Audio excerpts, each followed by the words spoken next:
Ser podcast. Hoy por Hoy Magazine.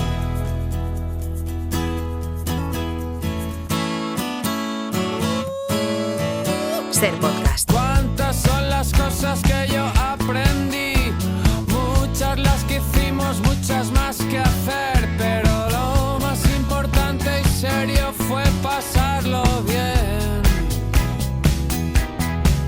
Escurrí los corazones. Es el momento de conjugar un tiempo en el que pasó algo que nos marcaría desde entonces hasta ahora, de escuchar a los protagonistas, los motivos y las circunstancias en las que tuvo lugar. Este es nuestro pretérito pluscuamperfecto y lo conjugamos con la ayuda de Ana Uslé. Ana, hola. Hola, Ángels. Siempre solemos elegir una fecha y un lugar para comenzar. Sí, el día al que llegaremos es el 5 de julio de 1985, hace 40 años. El lugar, el Código Penal. Ninguna mujer va a sufrir o va a tener que afrontar consecuencias penales por el hecho de haber abortado. Esta ley, calificada de pacata por los más progresistas y de inmoral por una parte de los médicos y algunos sectores sociales, autorizaba la interrupción del embarazo en 3 supuestos: riesgo para la salud física o psíquica de la madre, violación y malformaciones en el feto.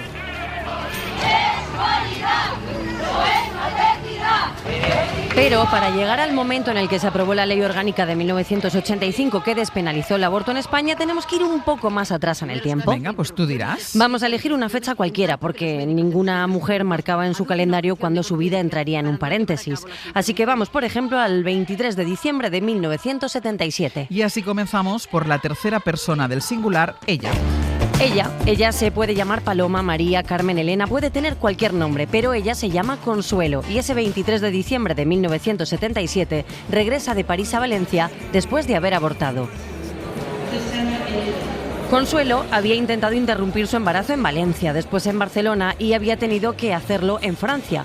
Cuando todo terminó, tomó una decisión. Había que conseguir que las mujeres pudiesen hacerlo más fácil. Así comienza el libro Un aborto, 8.000 pesetas, de Paula Boira, contando una de las cientos de miles, por decir algo, porque no hay una estadística fiable, de historias de mujeres que necesitaron abortar cuando era ilegal, las que arriesgaron su vida y su libertad. Acudimos entonces a la tercera persona del plural, ellas. El aborto estaba penado históricamente con castigos de hasta 8 años de cárcel para la mujer que abortara voluntariamente, además de para quien la ayudara o practicara el aborto. Yum Quiñonero. Yo creo que correría el año 79, pasó en Alicante. Yo estaba en casa y llegó el hermano pequeño de un muy buen amigo mío. Venían del instituto, venía con una compañera que venía en un estado un poco extraño, ¿no? Él me contó que ella le había dicho que se había tomado pastillas, que estaba embarazada, quería abortar, que se había hecho algún lavado, se había metido perejil en la vagina. Les había pedido esa misma mañana a sus compañeros del instituto que le golpearan el vientre porque quería abortar. Llamé a todos mis conocidos profesionales sanitarios hasta que di con alguien que me dijo que podíamos llevarlo a un hospital privado. Años más tarde, Yum viajaría a Holanda, a Leiden, y allí abortaría. Todo el mundo sabía que el aborto era un delito. Las mujeres que abortaban eran personas que estaban estigmatizadas y por eso se mantenía en silencio total. Y sobre todo sabíamos que también que las mujeres de las clases altas y con una buena posición económica, alto nivel de ingresos, no tenían problemas porque o iban a otros países, iban a Portugal o iban a Londres o a Francia, ¿no? O iban a una clínica privada en España en donde los amigos y los sanitarios se arriesgaban, algunos por generosidad, pero otros desde luego a cambio de dinero, ¿no? No había un perfil único ni una razón única y lo tenían más difícil dependiendo de cuánto podían pagar. Entre 1974 y 1985, unas 240.000 mujeres españolas viajaron a Reino Unido y Países Bajos para abortar por unas 25.000 o 40.000 pesetas. Las que no podían pagar se sometían aquí a abortos clandestinos. Primera persona del plural, nosotros. Nosotros éramos un país en el que el adulterio estaba penado hasta el 78, no era legal el divorcio hasta el 81, el permiso marital se mantuvo hasta 1975 y el control de natalidad estuvo prohibido durante todo el franquismo. Medios para irte a un sitio no teníamos, información de decir haberte prevenido de unos anticonceptivos, de cualquier cosa para no haber llegado a ese punto, pues tampoco. No fue hasta 1978 cuando se despenaliza la venta y divulgación de anticonceptivos. El anticonceptivo más conocido en España es la famosa píldora o anovulatorio químico que evita la ovulación.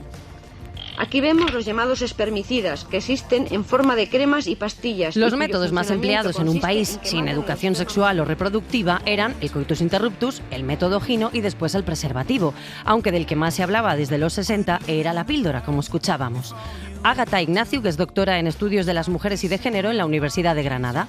A partir de finales de la década de los 60 y sobre todo en los años 70, en algunos hospitales públicos sí que se empezaban a proporcionar anticonceptivos hormonales, luego un poquito más tarde también los DIUs, en el marco de unas consultas pues, que eran como semiclandestinas, podríamos decir, unas consultas que no se llamaban de planificación familiar, sino de puérperas o de esterilidad.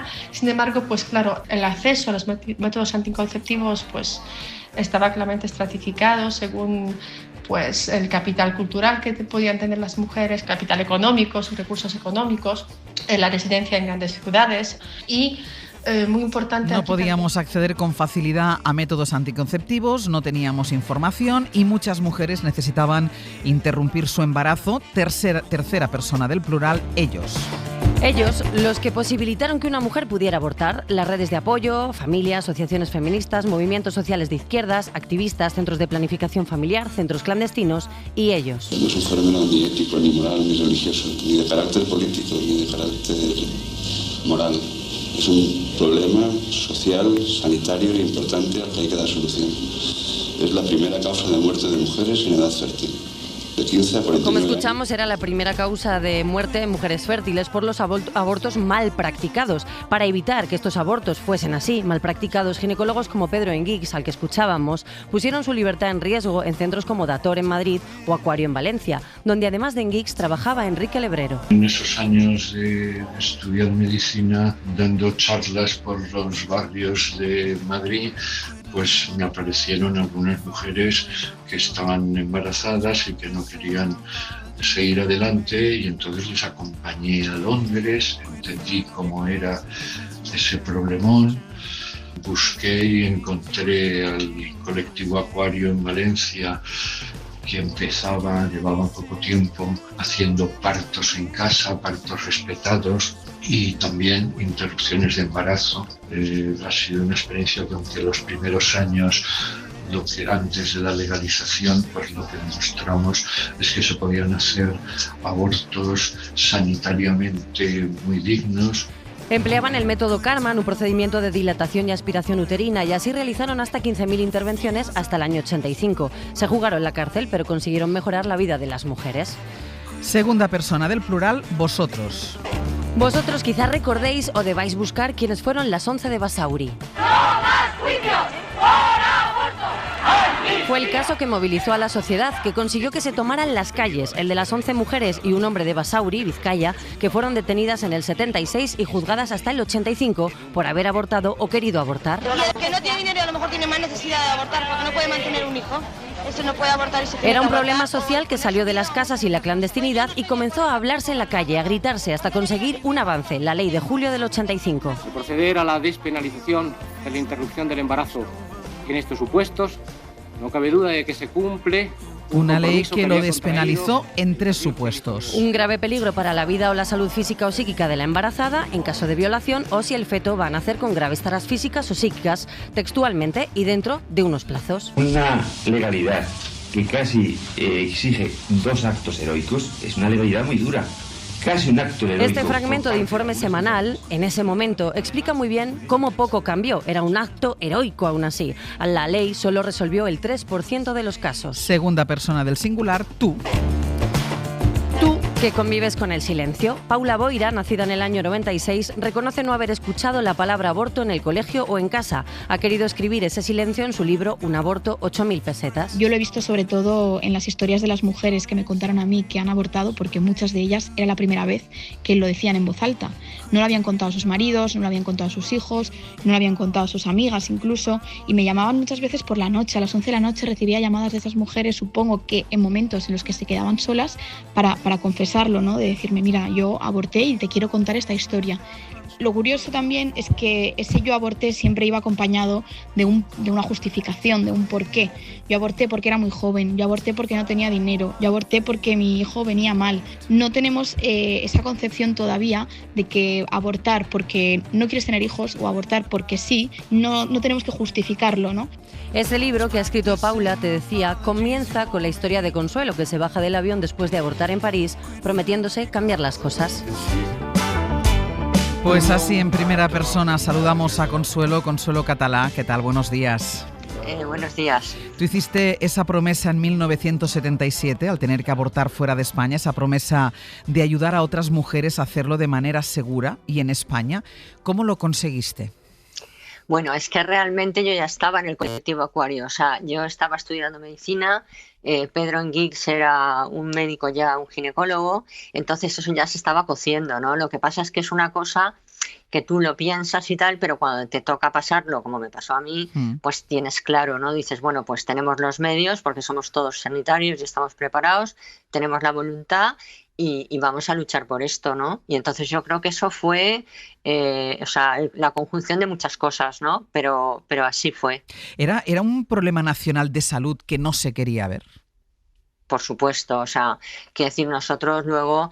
O sea, en nuestra práctica, en los años, ¿no?, previos a la despenalización y luego también, o sea, porque la despenalización también ha sido 25 años de curvas, ¿no?, sí, por decirlo de alguna manera.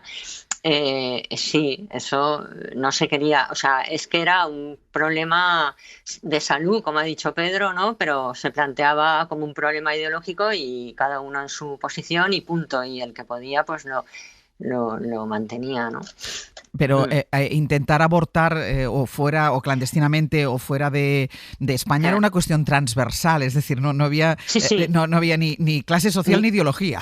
Ninguna, ni perfil de mujer ni nada, o sea, desde la más alta alcurnia, por decirlo de alguna manera, hasta, bueno, la gente con menos recursos, sí, por supuesto. Claro, ahí la diferencia quizá, Consuelo, es que la más alta alcurnia podía pagarse salir fuera de España y la que no tenía recursos tenía que acudir a la clandestinidad.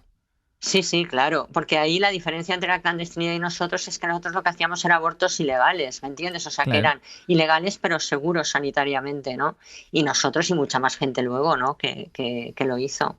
¿Con la ley del aborto cambiaron las cosas o apenas? Mira, yo creo que sí, porque yo creo que la despenalización parcial del 85, que estuvimos con ella hasta el 10, lo que consiguió fue, por un lado, socialmente la gente y las mujeres en particular estaban convencidas que era legal, porque tú ibas a un centro sanitario, un centro de planificación y te daban los centros acreditados para ir, por lo tanto a nadie le cabía en la cabeza que fuera un sitio que no fuera legal, pero luego la contradicción era que jurídicamente estábamos aún en el Código Penal, ¿no? Entonces sirvió para que socialmente se fuera como normalizando esa prestación y luego para a partir de ahí impulsar, ¿no?, una lucha hasta llegar a la ley del 10, ¿no? Acabábamos hablando del silencio décadas después. ¿Crees que todavía hoy es difícil poner palabras a aquello que vivisteis? Bueno, yo creo que el libro de Paula nos ha hecho como decir, ¿sabes?, como poner palabras, ¿no? Verbalizar. Sí, porque yo, por ejemplo, creo que el libro, que me lo he leído, claro, ha sido, todo el mundo que hemos hablado, nos ha parecido un libro, o sea, muy bien planteado, porque los recuerdos luego uno los matiza o los recuerda solamente una parte. Entonces, ella ha conseguido que el puzzle de gente hayamos hecho como un ejercicio, ¿no?, de vaciamiento personal y lo ha articulado muy bien, porque no es ni la verdad de unos ni de otras, pero sí la verdad de lo que pasó, y es que entre todos hicimos posible que en este país se abortara de una forma segura. Y una última cosa, viendo el avance de la ultraderecha, Consuelo, ¿piensas que ningún derecho se puede dar por consolidado? Ninguno. O sea, eso lo tengo clarísimo. Lo que pasa que también te digo, yo soy una optimista histórica y creo que ya nos pasó con el Tren de la Libertad. O sea, el Tren de la Libertad fue el primer paso para decir, oiga, ustedes no nos van a tocar y nos volveremos a unir, no solamente ya las mujeres, sino la sociedad en su conjunto, porque yo creo que la manifestación del Tren de la Libertad, que fue masivísima, no eran mujeres, era una manifestación encabezada por las mujeres, pero de hombres y mujeres.